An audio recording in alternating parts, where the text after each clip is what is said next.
सर्वेभ्यो नमो नमः। हंसराज महाविद्यालयस्य ई-संवादकेन्द्रस्य व्याख्यानशृङ्खलायाम् अहं डॉक्टर खुशबू शुक्ला भवतां समेषां श्रोतॄणां हार्दिकं स्वागतम् अभिनन्दनं च व्याहरामि। अस्माकम् अद्यतनस्य व्याख्यानस्य विषयो वर्तते नाट्यशास्त्रम्। अद्य वयं नाट्यशास्त्रस्य विषये ज्ञास्यामः। नाट्यशास्त्रं वस्तुतः एकं ग्रन्थमात्रमेव नास्ति, अपि तु संगीत, साहित्य, कला इत्यादीनां क्षेत्रे अमूल्यनिधिः वर्तते नाट्यशास्त्रं। मानवजीवने नृत्य, वाद्य, संगीत, कला इत्यादीनां पक्षाणां महत्त्वपूर्णं स्थानं वर्तते।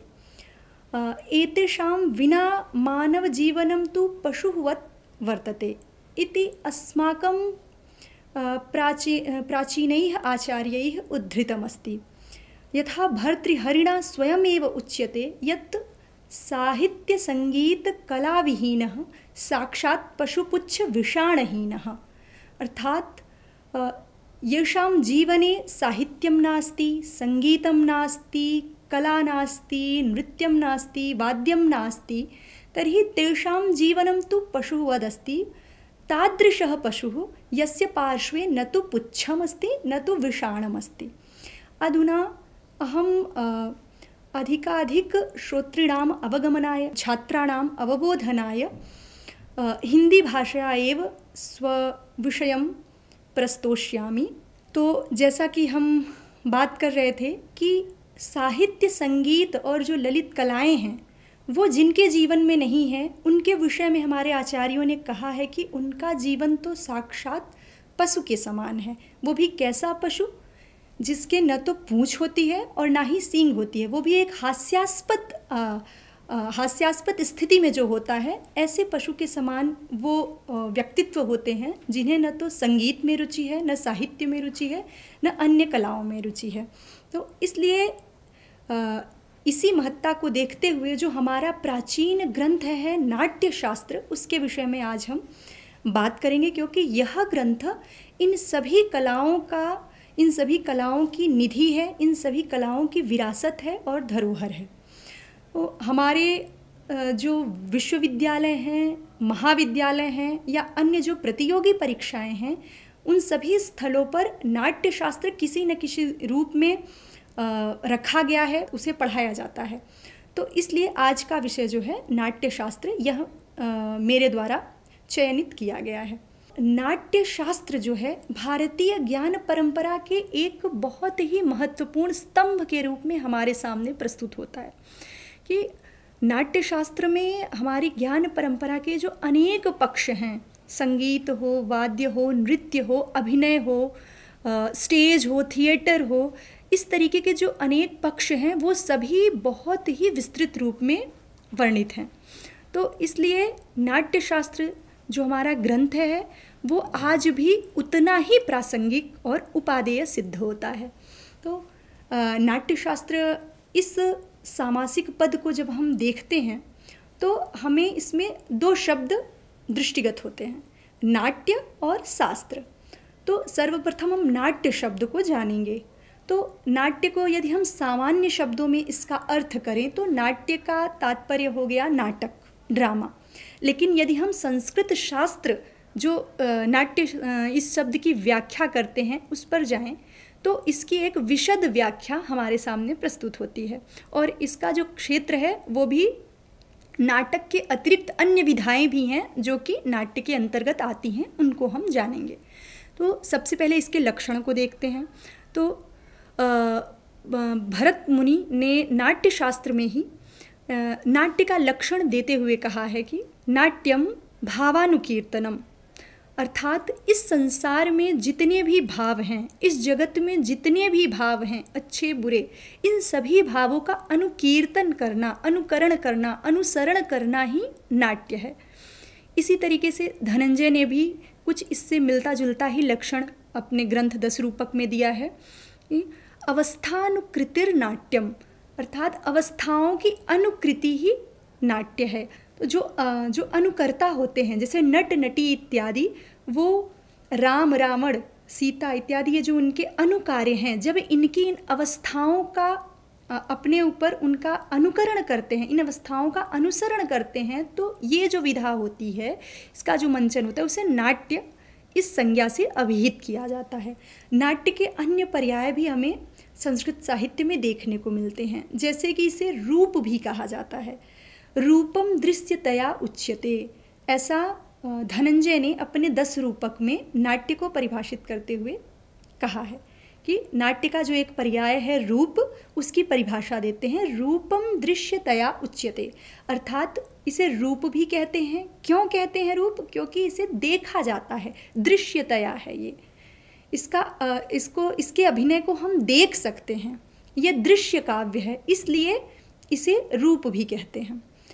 पुनः एक इसका अन्य पर्याय प्राप्त होता है रूपक, रूपकम तत्समारोपात, ऐसा आचार्य धनंजय 10 रूपक में कहते हैं। ये इसे रूपक, नाट्य को हम रूपक इस संज्ञा से भी जान सकते हैं। रूपक क्यों कहते हैं? आरोप होने के कारण, तत्समारोपात, तत् अर्थात जो अनुकार्य हैं राम सीता इत्यादि, इनकी अवस्थाओं का आरोप, जो नट नटी इत्यादि जो मंचन करते हैं, मंच पर उपस्थित होकर जो अभिनय करते हैं, वो किन का आरोप करते हैं? तो उन अवस्थाओं का, उन अपने अनुकार्य राम सीता इत्यादि के विभिन्न अवस्थाओं का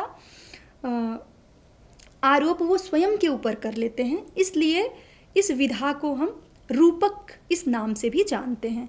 इसीलिए जैसा मैंने पहले कहा कि नाट्य का सामान्य अर्थ तो हम नाटक ले सकते हैं, लेकिन जब हम संस्कृत शास्त्र की बात करेंगे, संस्कृत साहित्य की बात करेंगे, तो वहाँ नाटक के अतिरिक्त 9 और ऐसी विधाएं हैं जिन्हें नाट्य के अंतर्गत परिगणित किया जाता है।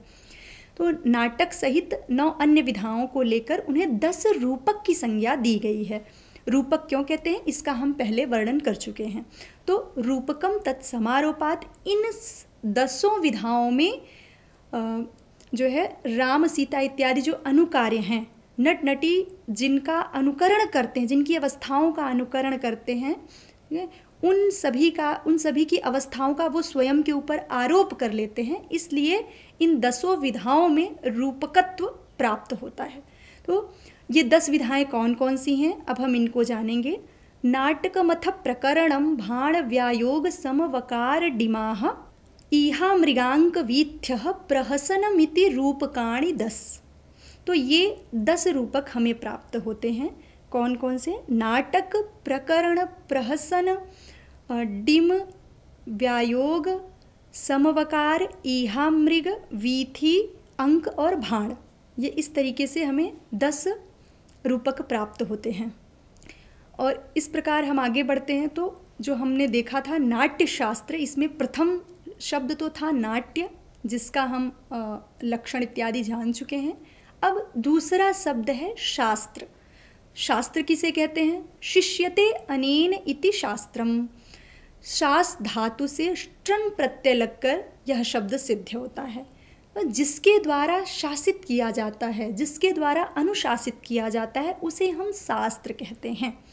वो ऐसे ग्रंथ, ऐसी रचनाएं जो कि नाटक के विषय में, नाट्य के विषय में कुछ नियम बनाते हों, विधि बनाते हैं और उन सभी को अनुशासित करते हों। अर्थात अभिनेता में क्या गुण होने चाहिए, अभिनय किस प्रकार किया जाना चाहिए, रस, अलंकार, रीति, ये सारे विषय किस प्रकार उपस्थापित किए जाने चाहिए, इस प्रकार के जो नियम बनाने वाले ग्रंथ हैं, इस प्रकार के पक्षों को अनुशासित करने वाले जो ग्रंथ हैं, उन्हें हम शास्त्र कहते हैं। और नाट्य से संबंधित जितने भी पक्ष हैं, उन सभी का अनुशासन जिनमें होता है, जिन ग्रंथों में होता है, उन्हें हम नाट्य शास्त्र की संज्ञा देते हैं। शास्त्र ग्रंथों को हम लक्षण ग्रंथ भी कह सकते हैं, लक्ष्य और लक्षण ग्रंथ। तो जो अभिज्ञान शाकुंतलम, विक्रमोर्वशीयम, इस प्रकार के जो नाटक हैं, या मृच्छकटिकम, ये जो प्रकरण ग्रंथ है, जो 10 रूपक हैं, इन सभी को हम लक्ष्य ग्रंथ बोल सकते हैं। और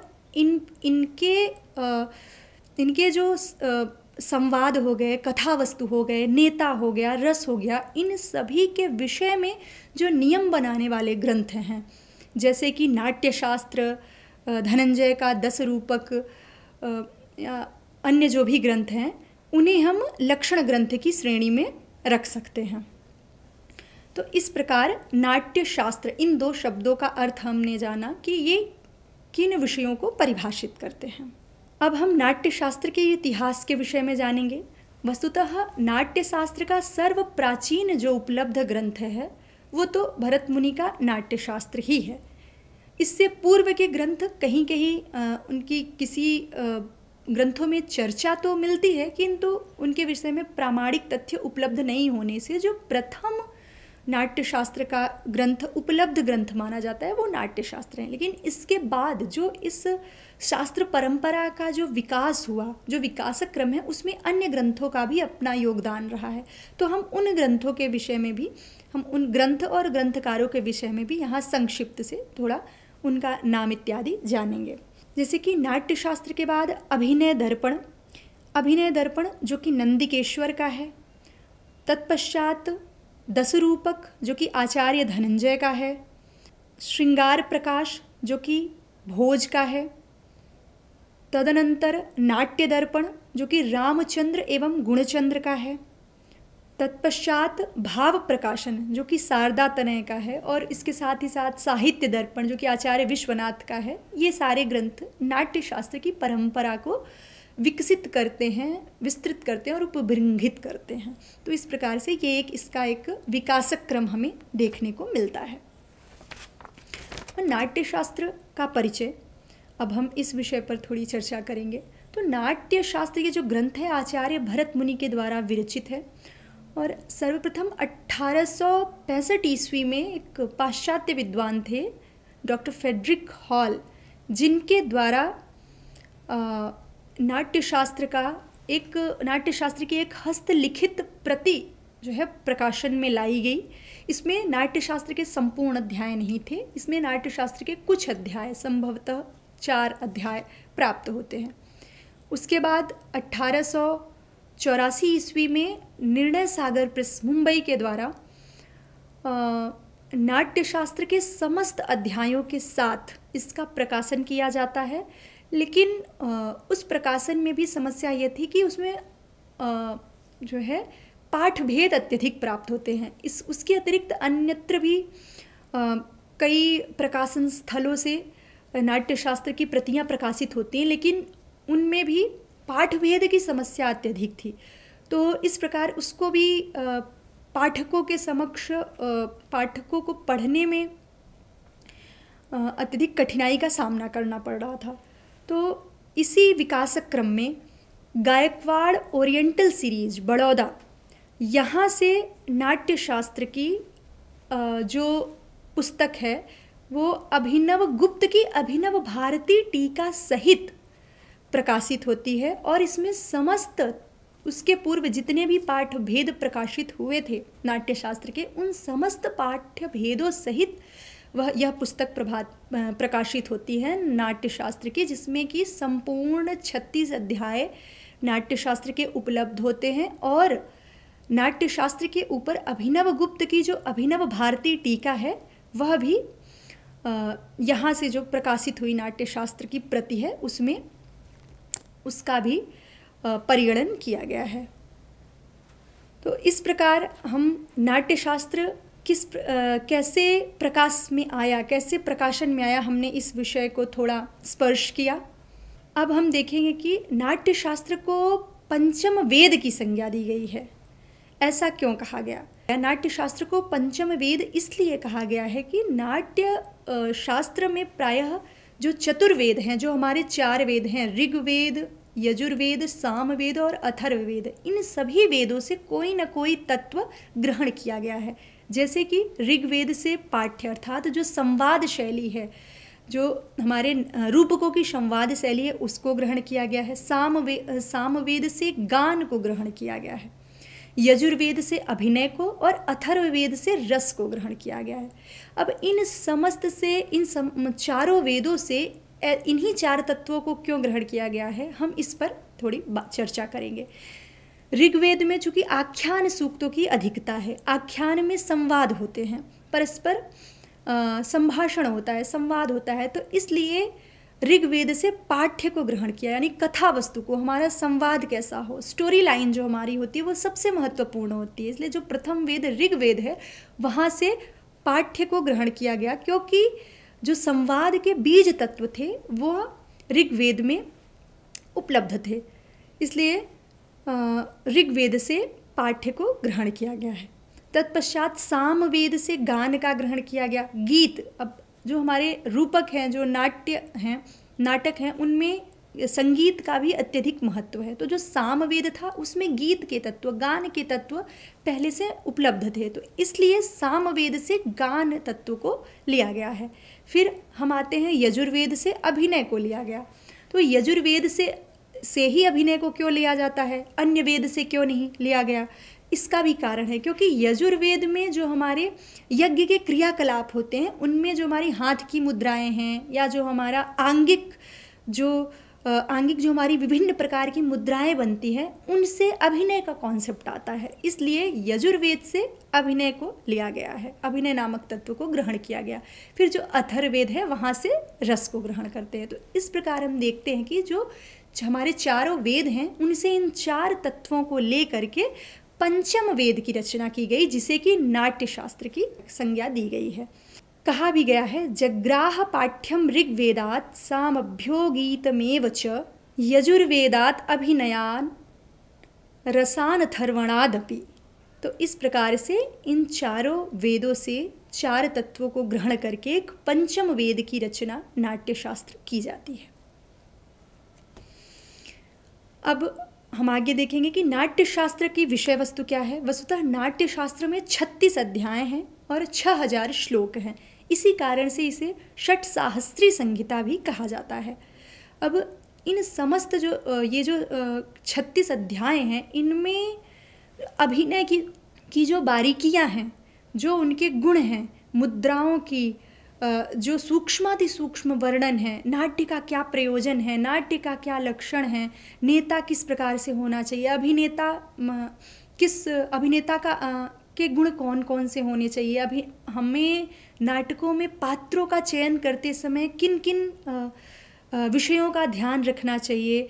इसके अतिरिक्त जो नाट्य मंडप हैं, रंगशाला हैं, रंगमंच हैं, प्रेक्षागृह हैं, इन सभी का निर्माण किस प्रकार से किया जाना चाहिए, इन विषयों का अत्यंत ही विस्तार और अत्यंत ही सूक्ष्म रूप में वर्णन नाट्य शास्त्र में मिलता है। इसीलिए नाट्य शास्त्र को आज भी उतना ही प्रासंगिक माना जाता है जितना कि वो हजारों वर्ष पहले था। जैसे कि हम देखते हैं कि नाट्य शास्त्र में 4 प्रकार के अभिनय की चर्चा की जाती है, आंगिक, वाचिक, आहार्य और सात्विक। तो इसमें जो आंगिक अभिनय है, हम अगर इसकी सूक्ष्मता को हम देखने जाए कि भरत मुनि ने किस प्रकार से सूक्ष्म और गूढ़ विवेचन आंगिक अभिनय का किया है, तो यहाँ पर हम देखते हैं कि 13 प्रकार के तो कंपन के अभिनय प्राप्त होते हैं। अर्थात जब हम मंचन कर रहे होते हैं, तो यदि कंपन का कोई दृश्य है जिसमें नट को या अभिनेता को कंपित होना है, तो उसकी भी 13 प्रकार की कैटेगरीज हैं कि हमें किस प्रकार से, किस परिस्थिति में किस प्रकार से कंपन करना है। उसी प्रकार आगे हम देखते हैं कि जो 37 प्रकार की तो दृष्टि के अभिनय प्राप्त होते हैं, हमारी भ्रू भंगिमाएँ कैसे होने चाहिए, भेदोपभेद पूर्वक इसका वर्णन प्राप्त होता है। तो नाट्य शास्त्र मात्र एक ग्रंथ नहीं है, बल्कि हमारी एक अमूल्य धरोहर है, जो कि आज के समय में यदि हम स्क्रिप्ट राइटिंग के रूप में देखें या एक्टिंग स्किल्स के रूप में देखें, तो नाट्य शास्त्र में हमें इनका भंडार प्राप्त होता है। इसी प्रकार से चाहे वाद्य की बात हो, गीत की बात हो, अभिनय की बात हो, नायक की, नायिका की, इन समस्त पक्षों को बहुत ही विस्तृत रूप से नाट्य शास्त्र में उद्धृत किया गया है, वर्णित किया गया है। इस प्रकार हम देखते हैं कि नाट्य शास्त्र का संस्कृत साहित्य में अपना एक विशेष स्थान है, विशेष महत्व है। और हम जब इसका अध्ययन करते हैं, जब इसका अध्ययन अध्यापन करते हैं, तो हाँ, ये देखते हैं कि जो हमारा प्राचीन भारतीय समाज था वो धन धान्य से ही समृद्ध नहीं था, अपितु जो संगीत, साहित्य, कला इत्यादि के क्षेत्र थे, उनमें भी वो जो है उसी प्रकार से अपनी समृद्धि की पराकाष्ठा को प्राप्त किए हुए था। नाट्य शास्त्र जो है इसका महत्व को हम इस प्रकार भी जान सकते हैं कि जो हमारे अलग अलग संप्रदाय हुए हैं संस्कृत साहित्य के, चाहे वो रस संप्रदाय हो, अलंकार संप्रदाय हो, वक्रोक्ति संप्रदाय, रीति संप्रदाय, इस प्रकार के जो संप्रदाय हुए उनका भी उपजीव्य जो है नाट्यशास्त्र है, क्योंकि ये सभी तत्व सर्वप्रथम नाट्यशास्त्र में हमें वर्णित मिलते हैं। और रस, जिसे कि बाद में कालांतर में काव्य की आत्मा ही स्वीकार कर लिया गया था, उसके तो प्रवर्तक आचार्य भरत मुनि को ही माना जाता है। नाट्यशास्त्र का जो छठा अध्याय है उसमें उन्होंने रस सूत्र देकर इसके सिद्ध की है। रस सूत्र क्या है? विभावानुभाव व्यभिचारी संयोगात रस निष्पत्ति ही। इसी सूत्र को लेकर कालांतर में अनेक आचार्यों ने रस को काव्य की आत्मा सिद्ध कर दिया है और इस रस संप्रदाय को उन्होंने उत्तरोत्तर उसका जो है विकास किया है। तो इस प्रकार से जो नाट्य शास्त्र है वह प्राचीन जो हमारा संस्कृत साहित्य है उसमें एक महत्वपूर्ण ग्रंथ के रूप में उपस्थित होता है और कोई ऐसी कला नहीं है, कोई ऐसा शिल्प नहीं है जो कि नाट्य शास्त्र में न प्राप्त होता हो। इसी महत्ता को दिखाते हुए ऐसा कहा भी गया है कि न तच्छिल्पम न तज्ज्ञानम न सा विद्या न सा कला न असौ योगो न तत्कर्म नाट्ये अस्मिन् न दृश्यते। तो इस प्रकार नाट्यशास्त्र का ये सामान्य परिचय आप लोगों के समक्ष मैंने प्रस्तुत किया।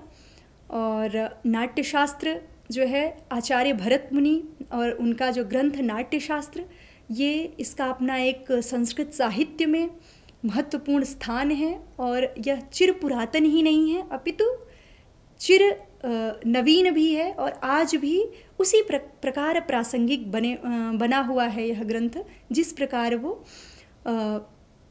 पूर्व में हजारों वर्ष पूर्व जितना प्रासंगिक था उतनी उसी महत्ता के साथ यह आज भी हमारे समाज में उपादेय है, हमारे साहित्य में इसकी प्रासंगिकता है। इसी के साथ धन्यवाद।